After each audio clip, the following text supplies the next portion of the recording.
Evening, y'all. Man, it's been quite a day. I have been, since Monday, I think I've told you, traveling from Jefferson County, Hardin County, all the way over here to Lexington with a family member that is in UK Chandler Center. Amazing medical care. Quite taxing, though, to do that and go to work at leaving the house at 5:30 in the morning each day. And then driving all the way over here when work is over. But that's what you do for those you love, right? Now, speaking of what you do for those that you care for, have you ever gone out with a really good buddy, y'all, and you think it's a really good buddy, you know, but they invite you out for the night, go do some, you know, partying, having a good time, and they just abandon you in a place that you don't know. You have no transportation because you went with them, and now you're stuck hours from home and no way to get back. Didn't even know when they left you. Yeah. Well, apparently that's what our president did to his whole crew recently. Now it's even worse than that. Of course, in my case, when this happened, it happened with my brother come to visit me and my sister for the holidays one time. I had another friend I was in the military, had another friend visiting from the East Coast. I was over stationed in San Diego with the Marines of Camp Pendleton. And we decided to go all the way from Camp Pendleton down to Tijuana, Mexico, and, you know, party for like the New Year's. And my roommate was our driver. We got a ride with him all the way down there. We're supposed to get a ride all the way back. Imagine our surprise when the night was just about over and we had agreed we'd meet up at a, you know, certain place when the night was over, and we had been abandoned. We weren't told that we were being abandoned, but we were.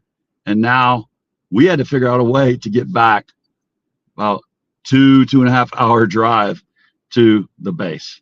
That was not fun to have to go through in a foreign country, middle of the night.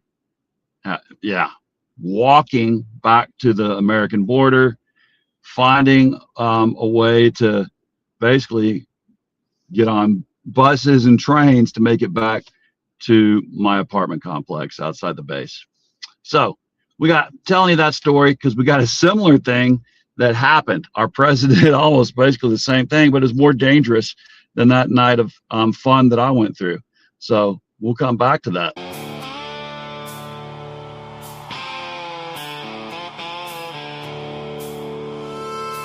Standing for life, liberty, and the pursuit of happiness. Built upon the shoulders of the Constitution, rule of law, and the animating principle that we are all created equal. I need to hear a hallelujah, though I'm not considered a believer by some. I still believe in the warmth of heaven come. I need the rapture I feel when my feet touch the green, green grass of home. Then I know I have reached the valley of kingdom come.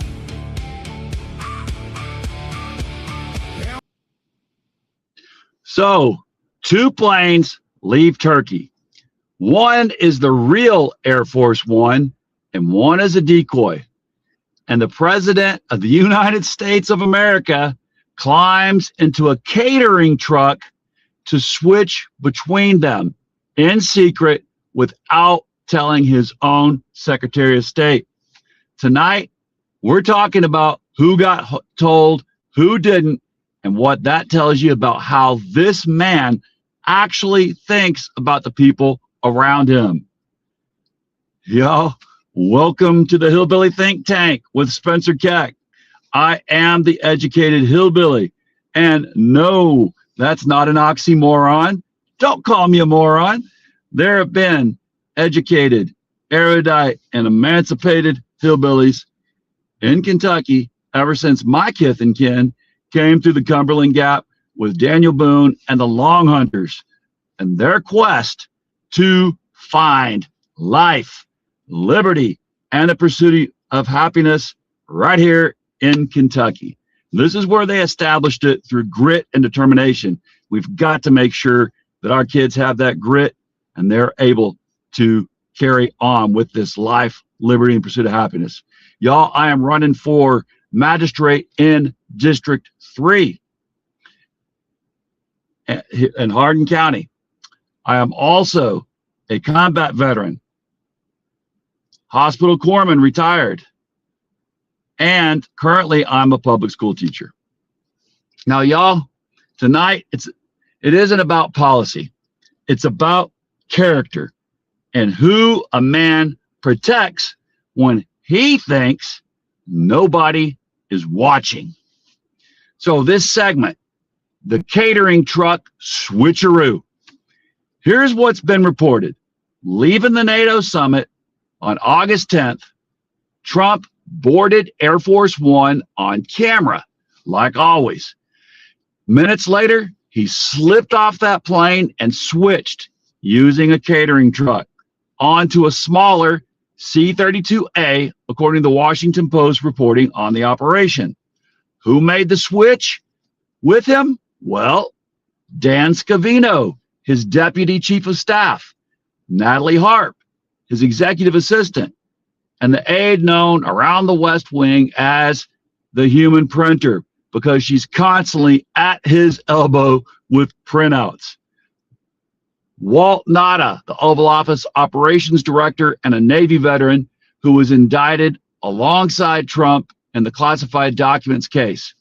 A handful of lower profile staff, and Defense Secretary Pete Kegsbreath was also moved on to that smaller jet, positioned by most accounts to look like the senior official on board, so nobody watching from outside would know the president wasn't there. That's the inner circle, the people who got pulled off the target. Segment 2, who got left as bait? Now here's who stayed on the decoy. The plane, everybody assumed that the president was still riding. Secretary of State Marco Rubio, fourth in line to the presidency. Treasury Secretary Scott Bessent, Deputy Chief of Staff Stephen Miller. We have been sad if he went. Communications Director Stephen Chung, Deputy National Security Advisor Michael Needham, Staff Secretary William Scharf, recently made White House counsel, and the entire traveling press pool, reporters who were told to lower their window shades before takeoff. Several of them found that odd. None of them questioned it. None of them knew why. Some of the White House staff on that plane didn't know either. According to reporting coming from the aviationist, the deception wasn't just aimed at the press, it extended to people working for the man himself. When reporters finally asked Trump why the windows had to stay shut, he said it was because they were probably on a dangerous flight. And he told them he's number one on Iran's target list. Sit with that for a second. If the threat was real enough to justify a secret catering truck switch and a decoy jet, it was real enough that Trump let his own Secretary of State, his Treasury Secretary, and the press corps sit on the plane he believed was the actual target. Nobody told them to duck. They were just weren't told anything at all. Segment 3, the metaphor. I want to be careful here because I'm not a security expert and there may have been protocols above my pay grade. But strip away the acronyms and look at the shape of it. When the threat got real, the people closest to him professionally, Rubio, Besant, his own staff secretary, were treated as cover, human camouflage. And the people who got pulled out to safety were the ones closest to him personally. The ex-caddy, the assistant who hands him his papers, the valet. That's not a security decision. That is a loyalty test administered under fire, and only one group passed. I've spent a career believing that you don't leave people in the blast radius without telling them there is a blast radius.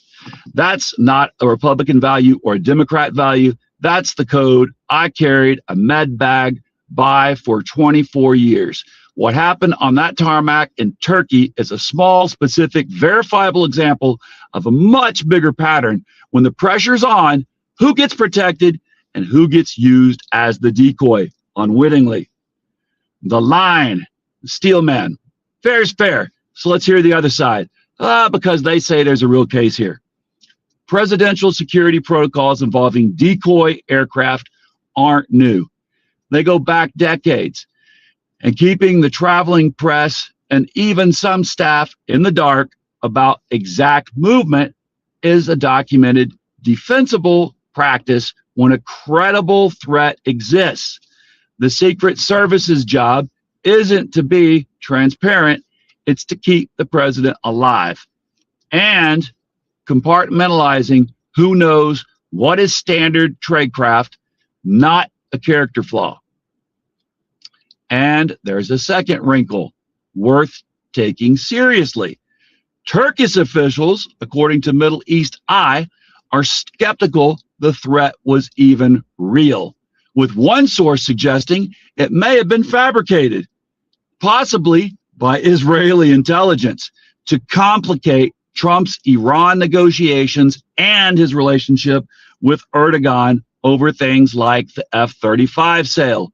If that's true, the whole story might say less about Trump's character and more about the murky, deniable world of intelligence warfare between so-called allies. Both of those are legitimate points. I'm not going to pretend they're not. Back home in Hardin County, here's why I keep coming back to it anyway. I've deployed. I've been the guy responsible for people in a threat environment. And the first rule that you learn, the rule that gets you drilled into you before you ever set foot outside the wire, it's you brief your people. You don't let them walk into a threat zone blind so you can quietly step out of that threat zone yourself. Whether or not the Turkish theory is right, whether or not this was standard protocol, the optics tell a story that Hardin County folks understand instinctively. A leader's actual instinct under pressure was to protect the inner circle and let everyone else find out later. That's not a partisan critique. That's the same standard that I would apply to fiscal court magistrate who found out about a bridge closure and only warned his own street. So, my final take. Y'all, that's tonight's story. One plane, one catering truck, and a very clear picture of who this president considers essential and who he considers expendable when those stakes get real. All right, y'all. See if I can look at these comments on my tiny phone here. See 4 comments. All right, let's see. We got the naturalist engineer here tonight. We've got welcome the naturalist engineer. So the naturalist engineer says it is. All right. What else we got here? Naturalist engineer says It was messed up what he did. Yeah, totally agree. I mean, if you don't consider that messed up, then tell me what is that, whatever would be messed up. I think that's completely messed up. And that to me is not leadership. Not at all. Hey, Tom, welcome. We got Tom Armstrong on here. Tom says, the proliferation of memes and political cartoons over this event has been a laugh riot, except that's not funny at all. Yeah, I have to agree.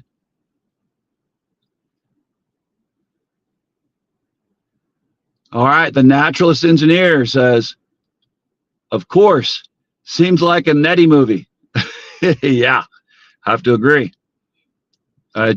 Man, can we believe that this is the reality that we're in? Y'all, again, like I said, when my Navy roommate, my apartment roommate did that, yeah, I didn't talk to him again till I moved out of that place and went to another duty station. He showed me who he was, and I could give a rat's ass about him after that. I don't care how many drinks you've had. You don't strand your buddy and his brother that's visiting from out of state and his other military buddy, my other military buddy that was visiting from out of state. You don't strand your roommate and his friend and family in a foreign country overseas because you got drunk and decided to do a drunk driving trip back home without the people you came with. I mean, that's what I went through. And, you know, I've been through some other hairy situations, but this just reminds me completely of that. A self-centered president with no excuse of even being drunk, only taking care of his inner circle, not letting the people that he leads know, hey, we've got to put you in harm's way for the good of the nation. So, well, yeah. Anybody else have any other comments about that? I mean, do you think that that is leadership? What do we think that that shows us about character? Again, doesn't matter what party you belong to. That still says something about character. And that's not what if I ever had a leader in the Navy, Marine Corps teams that I worked with, or the joint service operation teams I worked with, if they had ever done that to me or my unit, yeah, I would have never trusted them again, and I would try my best to get out of that unit. Yeah, Tom says it was a Blue Falcon move. Yeah, great military terminology there too, Tom. That Blue Falcon, man, that's what my the Blue Falcon move is what happened to me in Mexico that night, and this is what this president did. A complete Blue Falcon move. Y'all, it's been great talking to you. I think that I've got enough charge here in my vehicle now to make it all the way back from Lexington back to Hardin County, to get up at 5, go teach classes all day, and then drive back over here again tomorrow. Do it all again for the next 2 days till my family member is out of the hospital. Y'all, let's remember, in Kentucky, united we stand, divided we fall. That's not what we saw in this here with the planes, this whole scenario. But we know in Kentucky that united we stand, divided we fall. That's not just words on our flag. That is the glue that holds us together. When we say, yes, I recognize that I see my neighbor as being part of me and my family, right? If we love our neighbors as ourselves and we say, yes, I am my brother's keeper and I'm my sister's keeper, then we cannot be divided and we will not fall. Y'all, remember everyone deployed overseas tonight? If you haven't heard, it's getting so bad on the aircraft carrier over there in that Gulf region that sailors have been trying to jump overboard. They've been so long without a port visit, so many months after months after months. The food is getting to be so bad that it's extremely demoralizing. When you go that long without pressure relief, it gets to be dangerous. Flying constant missions, extremely dangerous. So please, let's remember everyone deployed overseas tonight. They're in harm's way in the name of us. And bless your corazon. Have a great evening, great rest of the night. Where this is Friday Eve, almost. Shoot, I'm losing track of what it is. It's not even Friday Eve. It's hump day. It's Wednesday. That's how tough this week has been. All right. Check out.